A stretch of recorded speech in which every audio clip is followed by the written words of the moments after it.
Kenny, happy birthday. First of all, Thank you. That's the big one. What would you like for your birthday? I suppose tomorrow a gift would be well received. Yeah, I'd be happy to be very, very happy at the end of tomorrow night here at Adelaide Oval. What would you be team-wise? Have you got something for us? We actually haven't we haven't finalised the team as yet. We've got a couple of boys who are coming back, and we're about to train. So once we get through that, we're pretty certain what we've got. But until we get through training, I'd rather not go there. We've been looking at the three that we all sort of had penciled in a couple of weeks ago. Would you say they're penciled in, those three? As long as with all things being equal, we get through training in good shape, you would imagine they're going to be pushing very strongly. How much of a risk is it playing Burton, given his injury history? And I think a couple of times in the last couple of years he's actually got injured in the first quarter. Yeah, there's always risk when you bring injured people back, and they've had some recent injuries. But there's always a risk with any player, and I think if they're a part of your best team and you want them to be a part of your best team, you put them in the side and they make us better. And if Ryan gets through training today and he makes us better, we're really strong in the belief that he does make us better. Ken, why are you better now than when you played Geelong previously? Oh, lots of reasons, I suppose, why. We're in really good form, and they've been uniquely as good a form, but we haven't lost a game since we played the Cats. We learned a lot from the game that we played against Geelong. We're playing here at Adelaide Oval. We've got some things in our favour that perhaps weren't in our favour last time, but that still won't make it easy. This is going to be a big game and a great game. It's a qualifying final, playing against one of the title holders, to be honest, over a long period of time, and we look forward to it. How do you prepare your players mentally so that the balance in the finals is obviously not being too excited at the start or not being too low? Is there a line? How do you work that? I think we had a really good trial game against Collingwood, if I can use the trial game as a way. Collingwood had lots to play for. We had lots to play for. There was a big moment at the end of that game for both sides. It was a contested game of football that we played up at the Gabba. It really prepared us well. And our boys, they don't need to be any better or worse than that. They just need to be honest in the contest all day. Finals football's tough, and they know that. We're in a pretty good space, and we're built to play finals footy. A few of the players we've chatted to have got mixed views on whether finals experience counts for a lot. Scott Lycett wasn't really fussed. Ollie says it helps a little bit. Do you have a view on whether it helps your players? No, not really. I don't think it here nor there, but outcomes are what determine that, aren't they? Is if we play and win, it wasn't. If we play and lose, maybe it was. That's why it's treated. Usually it's an opinion, but when the boys start tomorrow night, they won't be counting their finals games, either side. Kenny, does finishing top put any pressure on the team that otherwise wouldn't be there, or does it give you more confidence that it certainly gives you confidence. Gives you confidence that over the whole season we've earned the right to be on top. Gives us a chance to play here at home in front of the fans. There's lots of reasons why you'd want to finish on top, and it should give you confidence. And our team's been a really consistent team right through the season.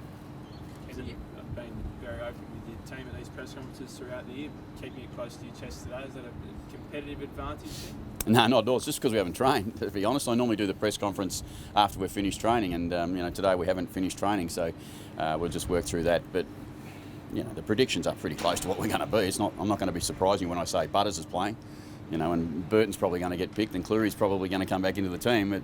They're decisions that we'll probably make, but until we get the clarity on it, we're better off to make sure we've got that right. It's traditionally quite a light session. Do people have to tick boxes, or what do you need to see in this training? Yeah, well, you're talking about some people with soft tissue, so you just really want to see how they pull up after yesterday.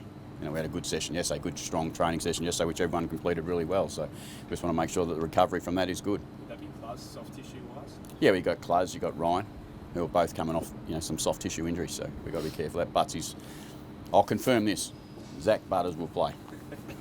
Just on Cleary, the last time we played on obviously had its difficulties, but I'm assuming you thought that was more supply than how Tom went one-on-one? Yeah, I think if you ask both teams, both coaches, they'd say the same thing. That's an end result of a lot of things that go on, whether that's the opposition being good with the ball, whether that's us being poor in defence. So I think they certainly all play factors. Tom, to his credit, on that night was in awesome form. He was unstoppable almost in that game. But if we go back to this game here last year when we played against Geelong, I don't think Tom kicked a goal. Actually, I think Cluz had the better of him in that duel. So forms, it is relevant because it's there, but it's the next game that's a really important part. Yeah, all of our players would be keen to play their role in the team, and if Tom or Trent or Tom Jonas or Ryan, whoever had to play on, whoever they have to play on there, because there's some other people down there. We talk about Tom Hawkins, but if Dangerfield's down there and Rowan's down there and Gary Ablett's down there too, so there's a few people down there that you have to worry about. So there's an enormous amount of challenges for everyone in the game tomorrow night. In an ideal situation, would you keep the same side you pick for tomorrow for the rest of the finals when you sort of talked about your balance and whether you pick your best team all year? Is this the one and you like to settle on for the rest of the final series? Yeah, I think it's close there. I mean, but it's not an absolute lock. You wouldn't say that they're going to be there because you know there's potential for more injury. There's potential for not as good a form as we want, and we've got really strong form underneath. I mean, there's some people who are potentially going to miss out from last week, which is just remarkable that they've played as well as they have and still not made it into the team. So unlucky and lucky. There's that story in finals time. Does Motts help out in any way? He knows it pretty well. 3 prelim finals he's lost with the Cats. Yeah, no, he doesn't. He helps out with what he brings to us and how he plays and the way he helps us set up the game, and his ability to score and create score for us is really important to us. I mean, he's been here long enough now to, I think, call Port home, and that's all he's worrying about is how he helps Port Adelaide get there, and if that beats Geelong, that's what it needs to be, because what happens in footy is it changes so quickly and your club changes so quickly. So what's going on at Geelong when Stephen was there will be a fair bit different to today. Tommy Jonas suggested last night that Trent McKenzie might be the first one to get a crack at Tom Hawkins this week. His one-on-one work, is that something that you've been...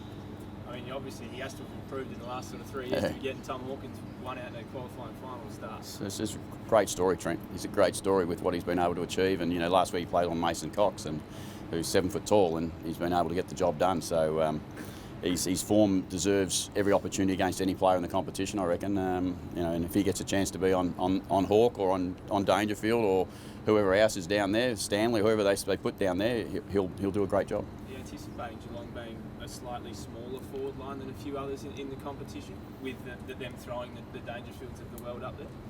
Yeah, again, they've been pretty consistent with what they've looked like, so I can only go on what I've seen. I mean, Chris is obviously in charge of what they pick, but for me, I always would suggest that they'll bring a ruckman in or they'll leave a ruckman out. That's probably what they'll do, and they'll be pretty much what they've picked. They brought Joel back in last week, they brought Gary back in last week. I think they're pretty settled too, as every side would be at this time of the year. You're expecting a pretty vocal crowd here, and how much does that have a difference in a final as well?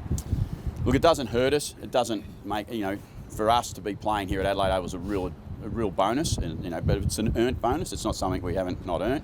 So to have your fans here and supporting you when the games are on, I'm sure a player at some point, at some stage out there, appreciates being in a home environment, a friendly environment. But we're playing against a side who don't really worry about the environment too much. So if we get a small advantage, it'll be just a small advantage. You've always said you get what you deserve. You must be pretty proud of the season. Yeah, I'm so far really proud of what the boys have been able to do, and it takes a long time to get to where we've gotten to, but they've earned it. As you said, you get what you deserve, and boys have earned their opportunity to finish on top of the ladder. Now they've got to move on to the next stage and see where we can go in the final series. We're a really good team. We're a really strong team. We're very capable. Ken, what can you tell us about the Jack Watts incident, which news came out on last night? What do you know from the club's perspective? Look, from my point of view, it's pretty simple. We knew about it. AFL knew about it. Basically, we did everything we should have, and Jack, I think, has done what he should have done, and we've moved on from that. Obviously, we've got a big game to come on to. From a timing point of view, when did you guys find out, and when did... Yeah, Chris found out about it Monday, I think it was. Monday. Sorry, days are all over the place for me at the moment with the footy games where we're playing them. But I think it was almost within 24 hours with what went on, and that was reported straight away. So it's not, from our point of view, we've done what we should have done as a football club as correctly as we should have done it. Is that a disappointment for you as a coach to see sort of Jack's, I suppose, career ending with that little note? Yeah, I think look, I'm not sure. I think all I can say about the Jack's career moment was that the conversations that we were having with Jack and next year with his management had been ongoing for 6 or 8 weeks. They weren't ongoing for a week. And, whether what happened made Jack have the last moment be that, well, you'd have to ask Jack, I reckon. But right now, I'd say the conversations around Jack's future, he was physically being challenged every week this year. I mean, it's been a tough journey for Jack Whites physically to try and get back to play footy. He's not still in the club. Is there any way that you guys still wrap your arms around him? Has he still got access to the club services in that regard? Yeah. Has he requested any of that? Or? Yeah, absolutely. I mean, again, I'm not involved with what's going on outside of that because I'm preparing the footy team, but I'm sure Jack would be 100% supported by us as a football club and us as an industry by the AFL, I'm sure as well. So he'll get as much support as he absolutely deserves and needs. Just back to footy for a second. How much of an emphasis have you guys put on goal kicking under pressure? It's been a bugbear for you. I think 3 of the last 4 years you've been in the bottom 3 in the competition. Yeah, we've spent a lot of time. We get this question quite regularly, but we spend a lot of time on goal kicking. We spend a lot of time on fundamentally getting the routine part of it really right. But then there's the pressure of performance that you have to execute under that pressure. And you know, there's plenty of teams. You know, we lost a game here this year. I think the team might have kicked 12 goals, won. You know, but we've also kicked the ball really well at times. You know, we've kicked 17 goals, 3 or 4 at one stage. But you've got to do it on the night, and tomorrow night we've got to kick straight if we're going to win the game of football. But there's pressure on, and that's what makes sometimes mistakes happen. That cost you in the last final. I mean, the inaccurate kicking cost you in the last final against the Eagles. Furthering on that question there, is there a way to replicate that under pressure at training? No, there's absolutely not. You know, if you think there is, I doubt it, because, as you said, when you're in the cauldron here at Adelaide Oval with 30,000 people and you've got an opposition and it's a really tough game of close. This will be a tough, close game of football. You know, everyone expects it to be that way in finals. So you can't put that out there at training at any stage. But you can you can practice a lot of things. The skill, the fundamental, the mental preparation, all those things can be practiced.